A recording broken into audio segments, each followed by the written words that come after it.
Lord. హల్లెలూయా. దేవుని నామానికి వందనాలు. ఈరోజు నా వాక్యాన్ని విన్న ప్రతి ఒక్కరికి వందనాలు. ఇప్పుడు దేవుని వాక్యాన్ని విన్నాము. ఒక గ్రామంలో ఒక స్త్రీ ఉండేది.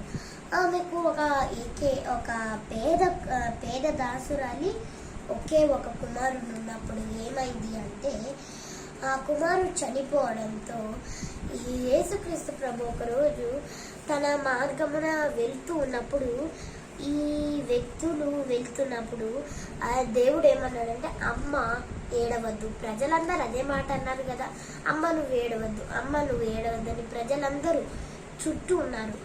మనం నేర్చుకోవాల్సింది ఏంటి అంటే, అమ్మ ఏడవద్దు అంటే కన్నీళ్ళను.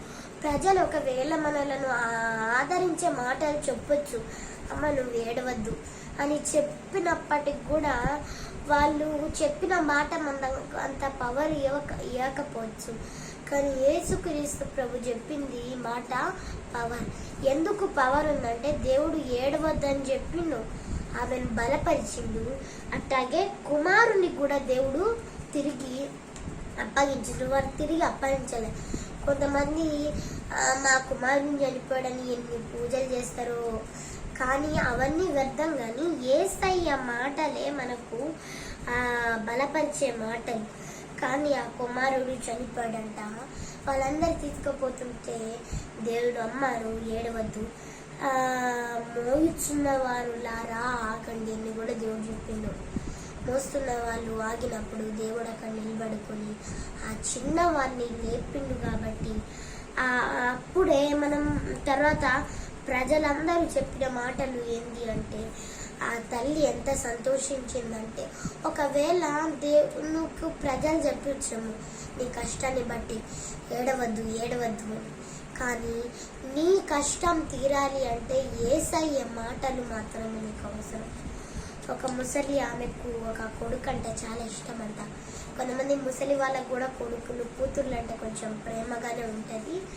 అలాగే ఆమెకు కూడా ఒకసారి ఇష్టం.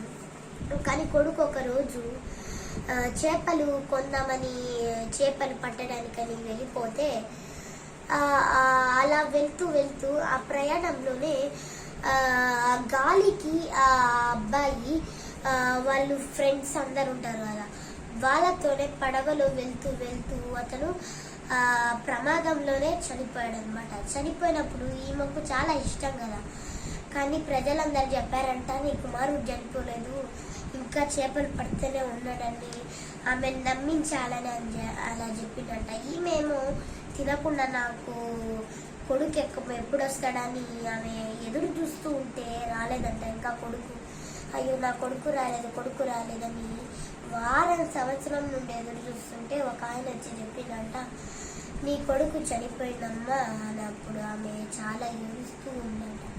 చూడండి, ఒకవేళ నీ జీవితంలో కూడా నీకు ఇష్టమైన వాళ్ళు ఒకవేళ నీకు ఏ ప్రమాదంలో పడినా ఎంత కష్టమో, ఒకవేళ నిన్ను ప్రజలు ఎంత ఆదరించవచ్చో, కానీ ఆ ఆదరణ మాటలు నీకు ఉపయోగపడకపోవచ్చు.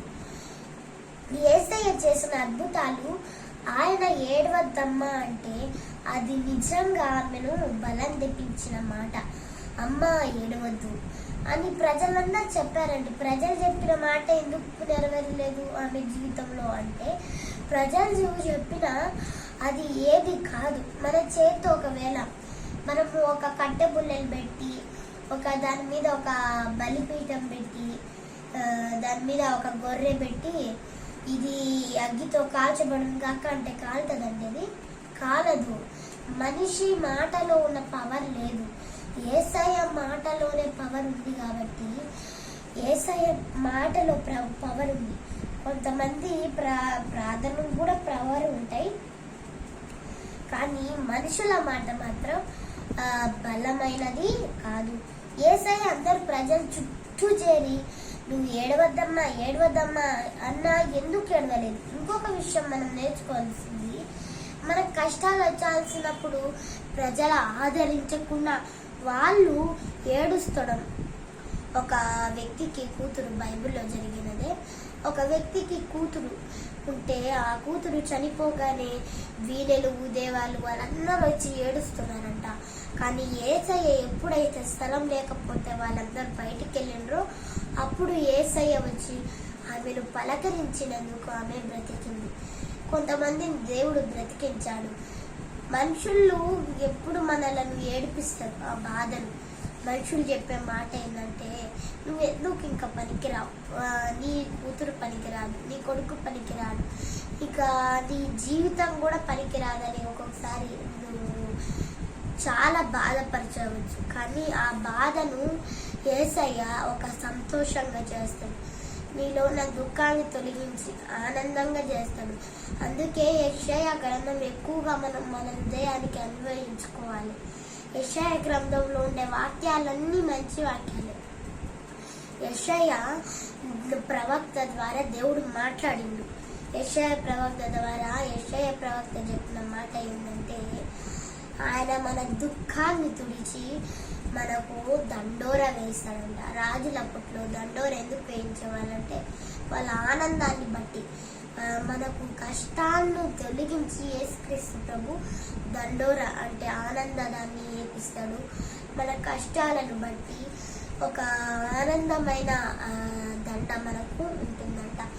యేసయ్య ప్రభు ఇంకొకటి ఏంటి అంటే, ఈ లోకంలో ఒకవేళ కన్నీరు, అందుకే ఒక పాట ఉందంట, కన్నీరు ఈ లోకంలోనే కన్నీరు, కానీ పరలోకంలో చూడము బహుమానము. అందుకే ప్రజలు నిన్ను ఎంత ఆదరించినా వారి మాటలు ఎప్పుడు నువ్వు వినకు.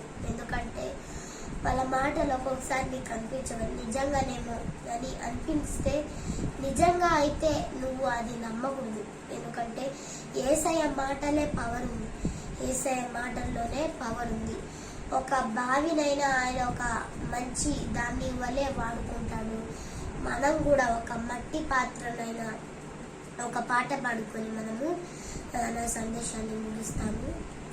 కుమ్మరి ఓ కుమ్మరి అనే పాట ఉంది కదా, ఆ పాట ఎందుకు వచ్చిందంటే, కుమ్మరి ఒకవేళ మనం అడగొచ్చు, కుమ్మరి నేను పనికిరాను, ఒకవేళ యేసయ్య నేను పనికిరానేమో, నువ్వు పనికిరాని మట్టి కుండ అనుకుంటుందంట.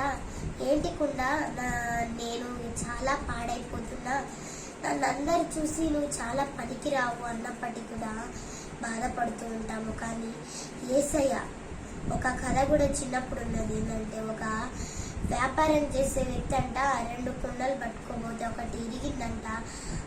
అక్కడక్కడ చెట్లు నాటుకుంటూ వస్తే దానికి ఆ నీళ్లు పడుతూ ఆ చెట్లు పూలు పూసినాయంట. ఆ కుండ చూసి సంతోషించిందంట. ఈ మాట నేను ఎందుకు చెప్తున్నానంటే, పనికి రాని నీ జీవితాన్ని పనికొచ్చే కుండలాగా ఆయన వాడుకుంటాడు. నా వాక్యాన్ని విన్న ప్రతి ఒక్కరికి వందనాలు. Thank you very much.